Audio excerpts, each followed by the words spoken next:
जब हम कंक्रीट का ड्राई वॉल्यूम निकालते हैं तो 54% या 52% उसका वॉल्यूम बढ़ा देते हैं 1 क्यूबिक मीटर कंक्रीट बनाने के लिए। क्या आपने कभी सोचा है कि ये 54% या 52% या जो भी परसेंटेज बढ़ाते हैं ड्राई वॉल्यूम निकालने के लिए, वो क्यों बढ़ाते हैं? ये कहाँ से कैलकुलेशन आता है? और 54 या 52 ही क्यों बढ़ाते हैं? ये क्या कम हो सकता है या ज़्यादा होता है, और कम या ज़्यादा होता है तो किस चीज़ के ऊपर डिपेंड करता है? तो इन सारे प्रश्नों के उत्तर जानने की कोशिश करेंगे कि why concrete quantity is increase by 54% for dry volume, यानी 54% हम क्यों बढ़ाते हैं ड्राई वॉल्यूम में। Excel sheet for any mix, यानी हम एक्सेल सीट बनाया हुआ है जो किसी भी मिक्स के लिए और किसी भी डेंसिटी के लिए ये एप्लीकेबल है। ये एक्सेल सीट आपको किसी भी डेंसिटी और किसी भी मिक्स के लिए ये काम करेगा, और सिंगल क्लिक में आपको रिजल्ट मिलेंगे। ऑटोमेटिक है ये, आपको कुछ नहीं करना है, सिर्फ इनपुट डेटा देना है। देखते हैं कैसे। CCEA civil construction and engineering academy में आपका स्वागत है। देखते हैं क्वेश्चन ये है। अब एक्सेल सीट में आ जाते हैं। y 1.54 ये आउटपुट का समरी है यहाँ पे कि कंक्रीट मिक्स यदि हम ये बदलते जाते हैं तो factor for dry volume of concrete ये होता जाता है। 1.124 कंक्रीट है यदि तो 1.538, 1:1.5:3 है, 1.5-3 का है तो 1.544, 1:1:2 कंक्रीट है तो 1.554, 1:3:6 का यदि मिक्स है तो 1.532, 1:4:8 का, जो भी कोई भी मिक्स आप इसमें एंटर कर दीजिए और उसके हिसाब से आपको ये फैक्टर मिल जाएगा। और इन सारे फैक्टर्स का यदि हम एवरेज लेते हैं तो 1.540 ही आता है। तो इस तरह से ये तो हुआ आउटपुट। ये आउटपुट पाने के लिए हमें क्या इनपुट देना पड़ेगा वो देखते हैं। तो ये इनपुट हमारा है कि एंटर हियर, आपको क्या एंट्री करनी है कि बल्क डेंसिटी ऑफ सीमेंट कितना है। हमारे केस में 1440 kg पर क्यूबिक मीटर है। अमूमन 1440 kg पर क्यूबिक मीटर ही हम बल्क डेंसिटी ऑफ सीमेंट लेते हैं। बल्क डेंसिटी ऑफ सैंड हमारे केस में 1650 kg पर क्यूबिक मीटर है। अमूमन 1600 के आसपास ही होता है, डिपेंड करेगा कि आपके पास जो सैंड है, जो आप सैंड यूज़ कर रहे हैं, उसका बल्क डेंसिटी क्या है। बल्क डेंसिटी ऑफ एग्रीगेट जो है वो 1550 kg पर क्यूबिक मीटर है। तो ये डिपेंड करेगा कि आपके यहाँ जो बल्क डेंसिटी ऑफ एग्रीगेट है उसकी 1550 है या कम ज़्यादा है। जो भी इसकी वैल्यूज़ हों, bulk density of cement, sand और एग्रीगेट, आप यहाँ एंटर कर दीजिए। बस जैसे ही आप ये एंटर करेंगे और आपके यहाँ पे ये सब वैल्यूज़ चेंज होती जाएंगी। किस चीज़ के ऊपर डिपेंड करेंगी ये वैल्यूज़?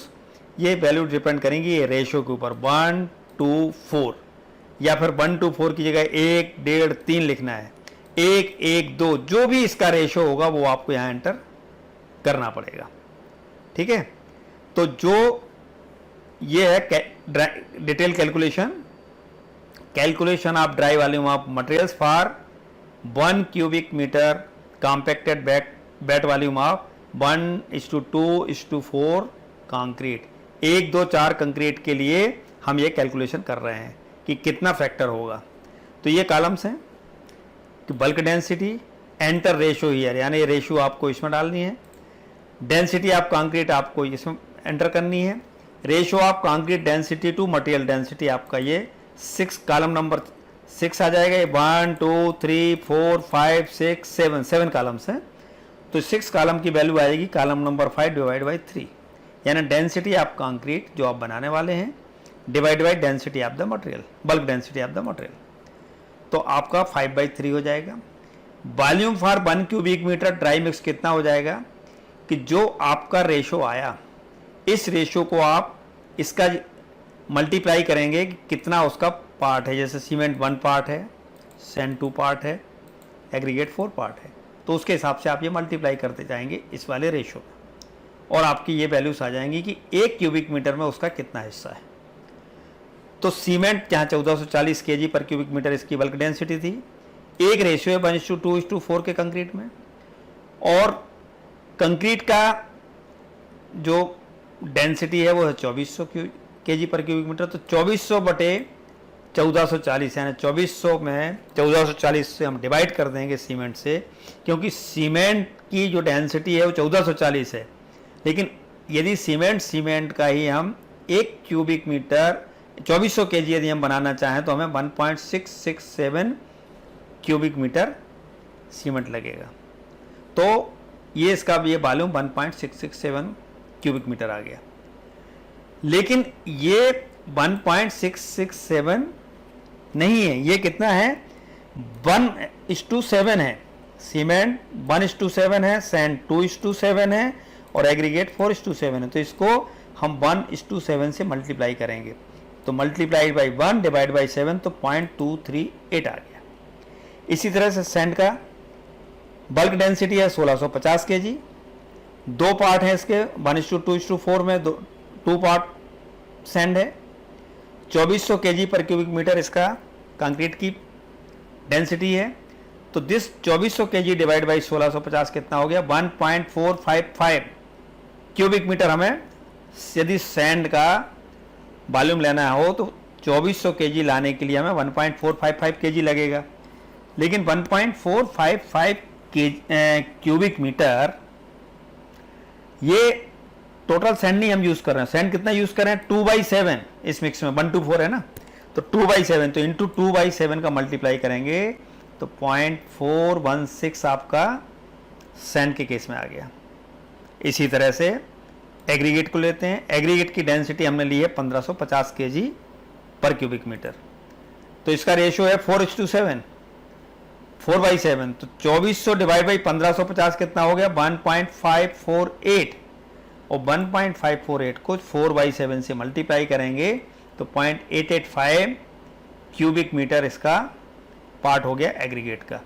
यानी 0.238 इसमें सीमेंट है क्यूबिक मीटर, सैंड हो गई 0.416, और एग्रीगेट हो गया 0.885 क्यूबिक मीटर। टोटल मिला के ये हो गया 1.538 क्यूबिक मीटर 2400 kg बनाने के लिए। यानी इसका फैक्टर कितना हो गया, 1.538 या फिर 53.8%। ये था 1:2:4 के लिए।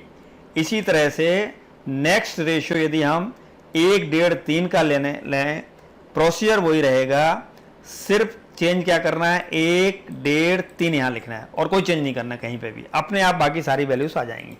तो आप ये देखेंगे 1:1.5:3 का टोटल हो गया 5.5। तो सीमेंट का 2400 बटे 1440 उतना ही था, 1.667। इसको मल्टीप्लाई करेंगे कितना, 1/5.5 से, तो 0.303 आ गया। देखो अब ये वैल्यू चेंज हो गई। इसी तरह से सैंड के लिए हम क्या करेंगे, 1.455 जो आया 2400 बटे 1650 में, इसमें मल्टीप्लाई करेंगे 1.5 डिवाइड बाई 5.5, तो आ गया 0.397। इसी तरह से 2400 डिवाइड बाई 1550 एग्रीगेट के केस में करेंगे तो 1.548 क्यूबिक मीटर आया। इसको मल्टीप्लाई करेंगे 3/5.5 से, तो ये हो जाएगा 0.845। इसका टोटल करेंगे तीनों के वॉल्यूम का, तो ये आ गया 1.544 क्यूबिक मीटर। यानी 54.4% आपको इंक्रीज करना पड़ेगा, 1:1.5:3 होगा तो। इसके बाद हम देखते हैं 1:1:2 को। तो 1:1:2 में कुछ नहीं करना है आपको, 1:1:2 1:1:2 सीमेंट सैंड एग्रीगेट, तो ये हो गया टोटल 4। तो जो ये रेशो आएगा इसको 1/4 से मल्टीप्लाई करोगे तो 0.417 आ गया। इस रेशो को 1.455 को 1/4 से फिर मल्टीप्लाई करो तो ये 0.364 हो गया, और 1.548 को 2/4 से मल्टीप्लाई करो तो 0.774, तो टोटल आ गया 1.554। यानी ये भी 55.4% हो गया। एक्स्ट्रा करना है आपको ड्राई वॉल्यूम 1 क्यूबिक मीटर निकालने के लिए। इसी तरह से 1, 3, 6 का हम निकाल सकते हैं, 1, 3, 6, और ये आ जाएगा आपका 1.532 यानी 53.2%। 1, 4, 8 जो भी आप रेशो रखना चाहें, जो भी आपके पास एक्चुअल रेशो आप यूज़ कर रहे हैं, तो 1:4:8 टोटल आ गया 13। तो इसको मल्टीप्लाई करेंगे 1/13 से, ये रेशो को मल्टीप्लाई करेंगे 4/13 से, इस रेशो को मल्टीप्लाई करेंगे 8/13 से, और आपके पास ये वैल्यू आएगी 1.529। इस तरह से आप करते जाइए और आपके पास वैल्यूज़ आती जाएंगी, और ये सारी वैल्यूज़ आपकी यहाँ समराइज हो गई हैं। इन सबका यदि हम एवरेज लेंगे तो ये 1.54 यानी 54% आया। तो आपने देखा कि क्यों हम 1.54 या 54% ड्राई वॉल्यूम इंक्रीज करते हैं, इसका बेसिक क्या है और हम कैसे कैलकुलेट करते हैं। और यदि ये जो दो स्टैंडर्ड रेशोस, इनके अलावा भी आपके पास एक्चुअल रेशो हो, और आपके पास यदि ये जो डेंसिटीज़ हैं, बल्क डेंसिटीज़, इनसे अलग बल्क डेंसिटी के मटेरियल आप यूज़ कर रहे हों, तो भी आप ये फैक्टर 1.54 हो गया, इससे अलग होगा, खुद कैलकुलेट कर सकते हैं। तो ये था बेसिक रीजन कैसे निकालना है और क्यों ये 54% आता है। आशा है आपको समझ में आया होगा। Thank you very much.